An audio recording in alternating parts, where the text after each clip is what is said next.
Gumulantang sa buong Sansinukob ang pinaka-eskandalosong revelasyon na yayanig sa bawat hibla ng ating kasaysayan at tila isang tsunami na tatangay sa buong industriya ng langis ngayong gabi. Sa isang hindi inaasahang kaganapan na tila kidlat na tumama sa gitna ng katahimikan, hindi na raw nakapagtimpi ang matapang na si Rodante Marcoleta at tuluyan ng pinalayas ang mga tinaguriang buhaya sa loob ng mga selyadong opisina ng enerhiya. Ayon sa ating mga espiyang nakatago sa bawat madilim na kanto, huling-huli sa kamera ang panginginig ng mga korap na opisyal habang inilalantad ang mga lihim na dokumentong naglalaman ng bilyon-bilyong pisong patong sa presyo ng diesel na pilit na ibinaon sa dilim ng gabi upang sipsipin ang dugo ng bawat Pilipinong naghihikaho sa kalsada. Hindi makapaniwala ang buong mundo sa nakakangilong eksenang ito kung saan ang mga kartel at kanilang mga kasabwat sa gobyerno ay hindi na raw nakasagot at tila naging mga piping estatwa sa gitna ng matinding pag-atake ni Marcoleta. Ayon sa mga saksing nasa loob mismo ng mga selyadong silid, tila tumigil ang pag-ikot ng mundo nang lumantad ang bawat transaksyong selyado ng ginto at bakal na nagpapakita kung paano pinaglalaruan ang bawat patak ng krudo habang ang mga naghaharing uri ay nagpapakasasa sa yaman. Ang bawat pasilyo ng kapangyarihan ay nababalot na yon ng matinding kaba habang ang mga pader ay tila naglalaway sa takot dahil salamat na hindi na kailanman mabubura ng anumang yaman habang ang buong Pilipinas ay nananatiling tulala sa bangis ng katotohanan ito. Ito na nga ba ang huling kabanata ng isang matikas na pangungulimbat o ito ay simula lamang ng isang madugong labanan sa hustisya kung saan wala ng sino mang itatangi sa lupit ng tadhana at ng batas na walang kinikilalang apelyido.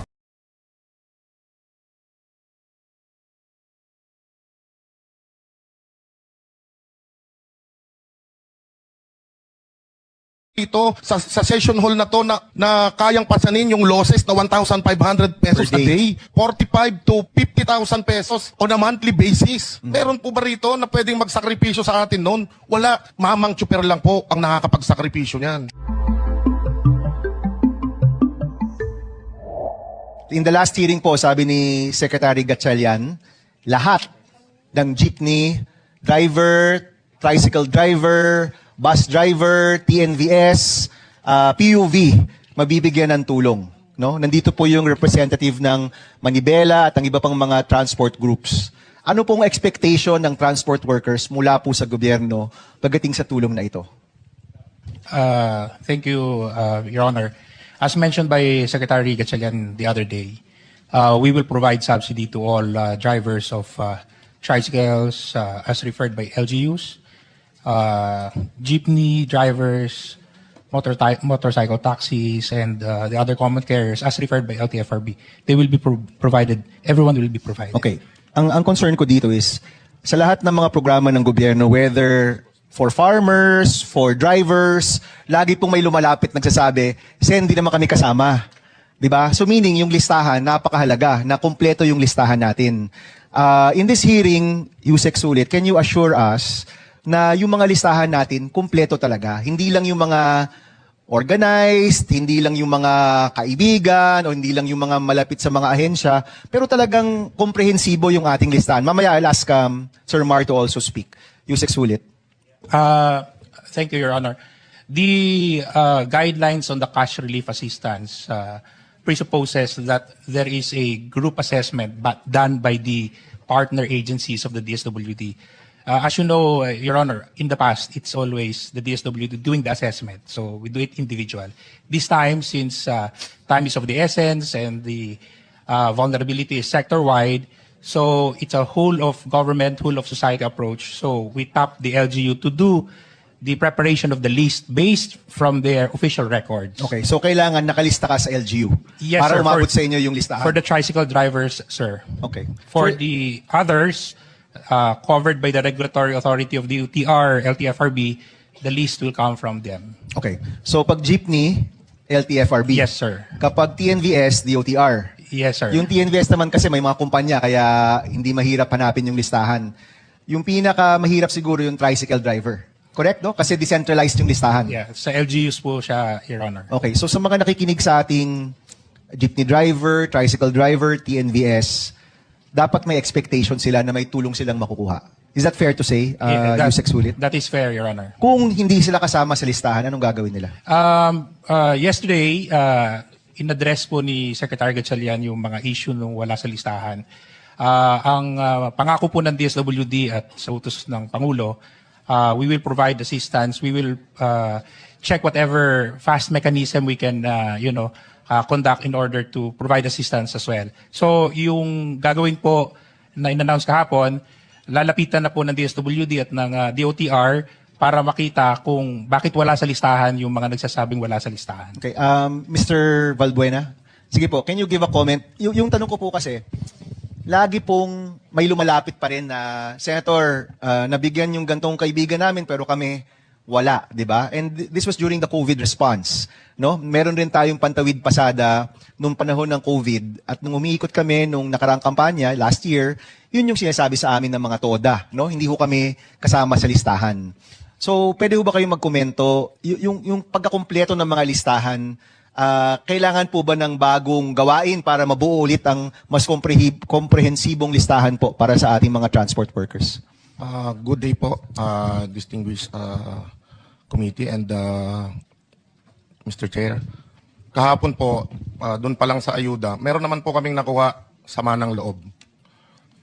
Pinapila po maghapon, mainit, gutom, walang tubig, walang maupuan. Meron naman isang tent para doon sa mga senior siguro. Sila na din po nagsabi, 21% lang ang nakatanggap doon sa total na sinubmit. Sa members po namin, sa kabuuan, 8% lang ang nakakuha. Meron pang mga ruta, doon sa ruta namin, 60 na drivers po ang sinubmit namin pero kahit isa wala pong nakatanggap o wala doon sa listahan. Sir, sa jeep kayo, no? Sa jeepney po at UV Express. Pati UV Express. TNBS po. Okay. Ang Manibela, matagal na hong grupo kayo. Matagal na po. Yung mga tinatawag na listahan, meron po ba ang mga ahensya ng listahan ng inyong mga miyembro? Ang binibigay po namin na listahan dati, ang nagbabase po ang LTFRB per plate number. So doon po nagbabase kung ilan yung bilang ng sasakyan na meron kami na naka-enroll o active sa LTFRB. So yun po dapat yung nabibigyan. Pero this time, ang pinasubmit po sa amin yung pangalan po ng driver. So nag-comply naman kami. Mas maganda ho yun, di ba? Kasi per plate, sometimes dalawa yung driver po dyan o tatlo, di ba? Tama po kayo. So kung yung per name, mas maganda po yun, di ba? Tama po Okay. kayo. So ang nangyari po, wala kaming nakuhang ayuda. Kung meron man, iilan lang. So matagal na naming sinasuggest po sa kanila na plate card ang ibigay ninyo sa amin. Mas madali siyang gamitin. Hindi na ho kami pipila doon sa mga ayuda na to na lahat madidisrupt yung services natin sa mga mananakay. Yung araw na namamasada kayo, nawawala rin. Maghapon din ho kaming nakapila. So kaltas na po kaagad yun. Kung kikita ho sana kami today ng 1,500 pesos na paghahatian po ng driver at operator, nawala din po yun. So magkano na lang ho ang natira doon sa 5,000 pesos? Hindi po ba? Kaya ho, matagal na naming sinasabi, bakit ayaw po gawin ng Land Bank, ng LTFRB, yung ganitong sistema para kahit ilan at sino man yung sumampa doon sa sasakyan, kahit anong klaseng sasakyan, basta intended yung plate card doon sa plate number na yon, mapapakinabangan. At para siyang coupon na automatic may discount po kada karga po namin. Hindi na, mas malaki po yung madi-discount at pakinabang po nito sa amin at hindi nag-aaway na pumipila. Bakit kami wala? Nag-submit naman kami ng listahan. On a daily basis, ngayon po, 1,500 to 1,600.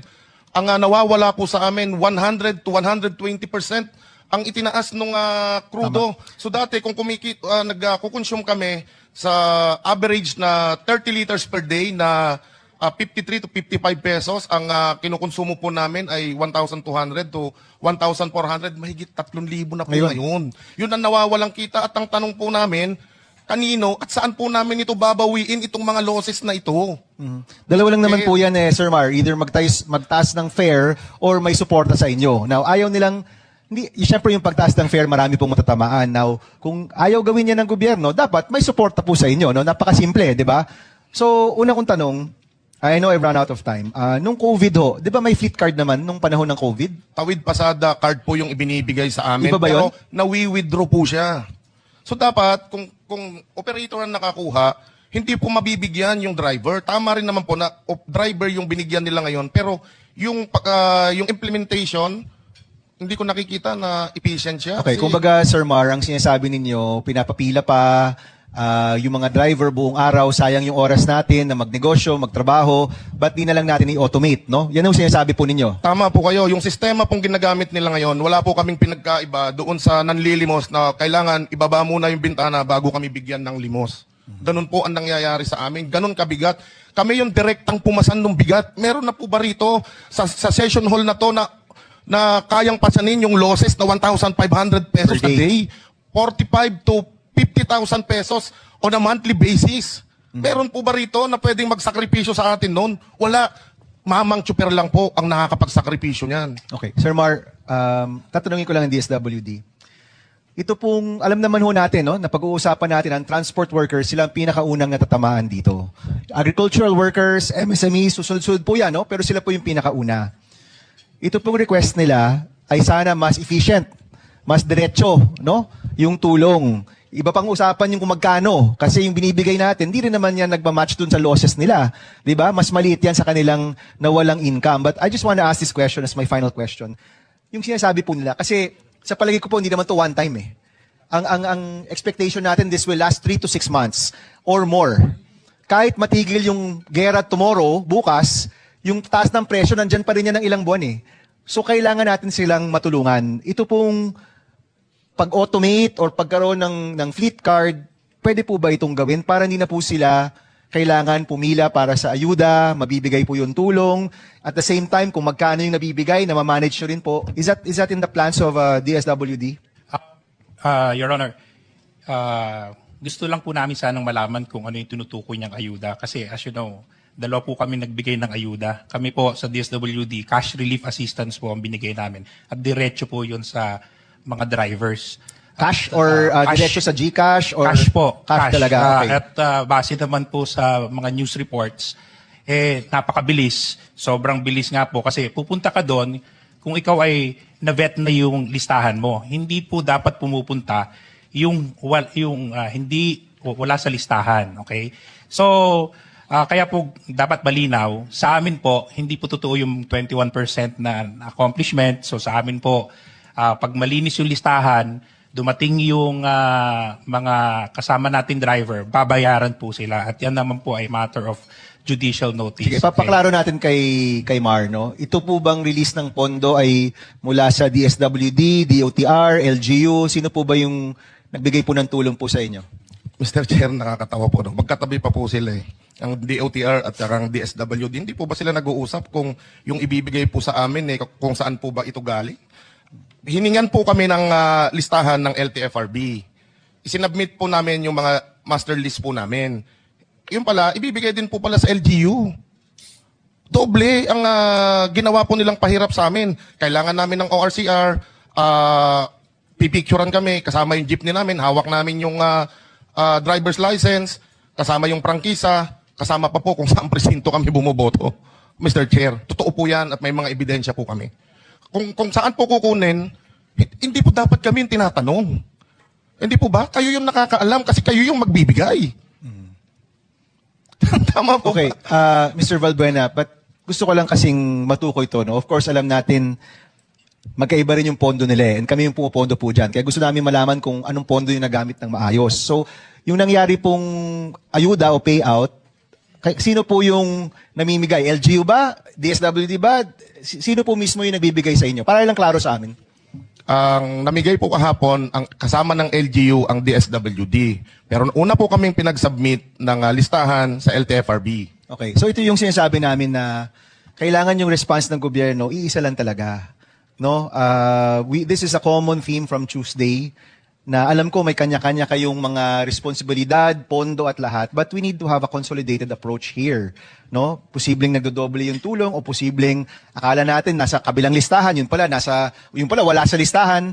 We need to have a consolidated approach here. No? So, Mr. Chairman, baka maganda po yung komite, pwedeng i-meet on the side yung mga agencies at yung transport workers natin, maklarify natin yung expectation nila kung ano yung makukuha, magkano yung makukuha, ano yung proseso para malagay sa listahan, ano yung proseso sa pagtanggap ng pera. Kasi kahit yung pagtanggap ng pera, posibleng nakakaantala dun sa pang-araw-araw na pamamasada po nila. So, Mr. Chairman, can the committee convene this on the side?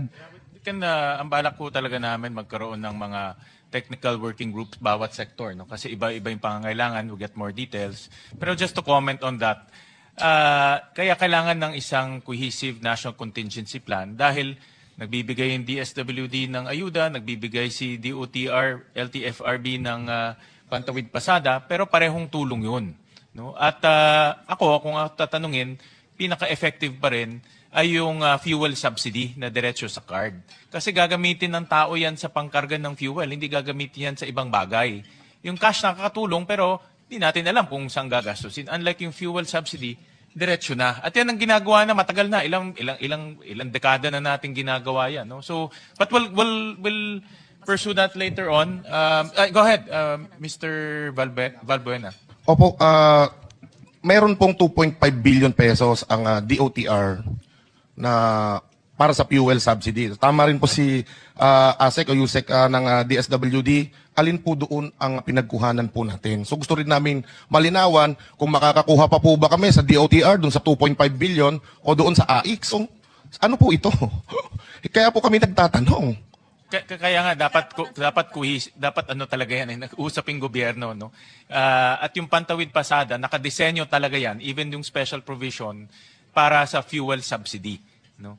At yan ang mas magandang mekanismo dahil diretso yan doon sa fuel card, no. Administration, ipinaliwanag na yan mayroon ng COA clearance back in nung DepEd Secretary pa si Inday. Okay, yung pinapaliwanag ni Attorney Poa, yung Office of the Vice President Funds, mga palangga, okay, 73 million lang daw yung dinidispute doon. Hindi 125 million. Diba? So yun, at may clearance ng COA, ba't nila gagamitin yun? Well, alam na natin. Okay? Alam na natin kung bakit ganun ang kanilang atake kay Inday Sara kasi natatakot sila. Okay? Yung mga sinasabi na, isa sa mga grounds, yung pag-threat ni Inday tungkol doon sa video na yon, di ba? Sarili lang interpretation yon according to Attorney Poa, na, you know, in-interpret nila na si Inday ay gustong gumurgor. Pero hindi nila hindi nila, walang iba doon, naiintindihan naman nila eh. Ayon lang ipaliwanag sa tao na hindi, you know, mangyayari lang yon kung gugurgurin nila si Inday. Ibig sabihin, kung hindi nila gagalawin si Inday Sara, walang mangyayaring gurguran kay Lisa Tanas, kay Bangag at kay Romualdez. Pero hindi na kailangan mag-effort para sa mga yan, para gurgurin. Ang bulati na, ang tadhana na ang gugurgur sa mga hayop na yan. Okay? Kasi nga, yung ano na yan, well, may karma talaga eh. Kakarmahin yan. Unti-unti yan kakainin ng bulati yung mga hayop na yan. Ganyan mga kababayan sa bayan natin, naabot na tayo ng giyera, bang, di ba? I don't know what's gonna happen. Recently, di ba, nanawagan si Papa Trump na doon sa mga karatig bansa o mga allies, okay, na maging part nitong bang na ito. I don't know kung anong gagawin ni Bangag. Di ba? Ibabala niya ba sa kanyon yung mga sundalo? I don't know. Maring, you know, pwedeng ibala na lang yung mga anak niya. O ibala niya yung pamilya na total, sila naman ang nakinabang sa pagnanakaw sa kaban ng bayan. Trilyon-trilyon ang ninanakaw nila para sa kanilang personal o family nila. Tapos ngayon, mga kababayan, kayo ang gutom. Okay? Yeah. So lahat pagigipit kay Inday Sara. Sabi nga ni Attorney Poa, kung overwhelming ang mga ebidensya nila, bakit kailangan pa magsapina? Diba? Inconsistent yung mga pinagsasabi na kasi puro kasinungalingan, kino-confuse nila ang mga tao, nagpapakalat sila ng disinformation, misinformation, lahat ng maling atake through their trolls, through their troll farm, gamit ang pera ng bayan para sirain lang si Inday Sara. Yan talaga ang katotohanan, mga palangga. At naniniwala ako na pagdating sa Senate, dismiss yan. Madidismiss yan. Okay? May bumulong sa akin. Okay, na may bumulong na anghel sa akin. Kaya, madidismiss yan, mga palangga. Okay? Kasi hindi naman nila impeach si Inday Sara, nagkaroon ng kasalanan si Inday Sara. Di ba? Hindi naman nila impeach si Inday Sara dahil concerned sila sa pera ng bayan. Quote-unquote, 125 million chuchu, na 73 million na naman ang dinidispute dyan dahil may COA clearance nga. Diba? Ulitin natin, kung talagang sila ay mahal nila ang mga Pilipino, ang una nilang pinapanagot, yung mastermind ng Maleta administration. si Bangag, si Satanas. Pero paano nga nila pananagutin? Dahil part sila ng Maleta administration. Nakatanggap sila ng maleta. Tignan mo yung bigaon nga Kimbo. Yung alpot na yan. Nasaan na yung dating nagta-tricycle? Okay? Yung kirara na yan. Mukha din kirara. Yung nasunog na, kahit anong gawin ng hayop na yan. Di ba? Baka tahimik yan. Dapat ibitay ang bilat niyan sa retroactive na batas. Dapat talaga sila magurgur. 10 ng pamilya nilang nakinabang sa pagnanakaw sa kaban ng bayan, dapat sila ay lipulin. Gagawin silang bopis or sisig dahil kulang pa, mga kababayan. You talk about sufficient yung evidence laban kay Inday Sara? May nakita ba kayo? Mayroon na-implicate ba si Inday sa mga bribery? Ayan, kitang-kita si Bangag. Yung Okada bribery na yan, na-implicate na dyan si Bangag, expose ko yan. Si Martin Tambaluslos. Oh, ano ang ginawa nila? Datos 2023 pa natin expose. Ano nangyari? Wala. Kasi magkakasabot silang lahat. Kaya kalbaryo, delubyo ang nararanasan ninyo, mga kababayan, dahil meron tayong maleta gang o maleta administration. Yan ang malungkot na katotohanan sa ating bayan dahil yung mga ginagawa nila puro panggigipit. Gusto ni Bangag magkaroon ng what do you call that? Emergency powers para gawing dilubyo ang bayan natin. Magde-declare sila ng mala martial law, although it's already martial law now, undeclared nga lang. Diba? Yan ngayon ang nangyayari sa ating bayan. So I hope, sabi ko nga, paulit-ulit natin sinasabi dito, you have to do something. Okay? You have to do something. Kasi lahat sila magkakasabot. Yung hinayupak na Jude Asidre na yan. Yung tingog party list, okay, na sana pumutok na yung tiyan niya sa kalalamon. Okay? Sa kalalamon sa pera ng bayan. Diba? Sweldo pa lang. Diba? Allowances pa lang. Nag-e-enjoy na sila. Wala pa yung mga ninanakaw ng mga hinayupak. Ito sasabihin niya. Okay? Ano tawag dito? Ayun, inaano niya si Toby Tiangco. Dahil siya daw ito ay kumakampi kay Inday Sara, parang, alay na raw ni Inday Sara. So what? Although hindi naman inamin ni Tiangco. So kung alay na si Inday Sara, hindi siya pwede magkomento na si Inday Sara is hindi maaareglo. So, dapat, dahil dati nilang kakampihan kakampi si Tiangco. So, nung nagsasalta na si Tiangco, dinidiscredit na nila. Okay? Na sinasabi ni Tiangco na takot sila sa sarili niyang, takot sila sa yung mga maletak kongresistas, takot sila kay Inday Sara kasi nga, pag naging presidente si Inday Sara, hindi naaareglo. Tapos ngayon, sinasabi, ay, ano naman yan? Ano ni Sara yan? Ganyan. Sabi niya, sabi ni Asidre, sabi niya, dapat daw, etong si Tiangco should, walk the talk. Okay? Walk the talk. Anong pinagsasabi niyang walk the talk? Okay? At ang sinasabi dito ni Asidre na parang ang konteksto, malinaw na si Tiangco ay supporter ni Inday Sara. So sabi ko nga, so what kung supporter siya ni Inday Sara? Okay? Anong problema? Bakit? Okay? Bakit hindi, yung kino-call out ni Tiangco na imbestigahan yung mga malalaking sangkot. Dahil sinasabi ni Tiangco, kaya mayroon impeachment proceedings na yan, pinupush nila dahil nakakatanggap sila ng AIX, TUPAD, AKAP, di ba? Through infrastructure allocations. Through yung mga flood control na yan, dyan nagsimula. Yun ang sinasabi ni Tiangco, kaya gigil na gigil itong si Asidre, mga kababayan. Okay? Gigil na sabi, pangalanan mo, ganyan, kung may ebidensya, ganyan. Andiyan na nga yung ebidensya ng 18 Marines eh. Diba? Bakit hindi imbestigahan? Tapos sabihin ni Asidring, punyeta, okay? Yung butod din siya eh. Na mag-present daw ng ebidensya si Tiangco doon sa mga binabanggit niya. Nananawagan na nga kami, di ba? Nananawagan na nga na imbitahan ninyo ang 18 Marines para ma-present yung mga ebidensya. Anong speculation na pinagsasabi mo, Asidre? Anong speculation na pinagsasabi mo? Paano naging speculation yung may mga testigo na lumalabas? Katulad ng 18 Marines. Okay? Sabi ni Maria, ang lapit ko daw sa camera, parang lalabas na ako, para ba ako si Sadako? Kung pwede nga lang ako lumabas at gurgurin ko yung mga hayop na yan, mga palangga. Nagurgur ko na yung mga yan. Sabi ni Bronk na, oy, Dalina, how are you, may palangging? Sabi niya, walang nangyayari sa katotohanan talaga. Kawawa talaga ang Pilipinas, lalo na ang taong bayan. Oh, ikaw kagagaling mo lang sa Pilipinas. Oo nga, palangga, talagang grabe ka. Dapat talaga mag-orasyon ka nga, palangga. Gumiling ka. Total, magaling ka naman gumiling ka, magbudo ka. Baka ikaw ang powerful. Baka ikaw ang makakagurgur sa mga maleta gang. Okay? Diyan sa maleta kongresistas at maleta administration. Alright?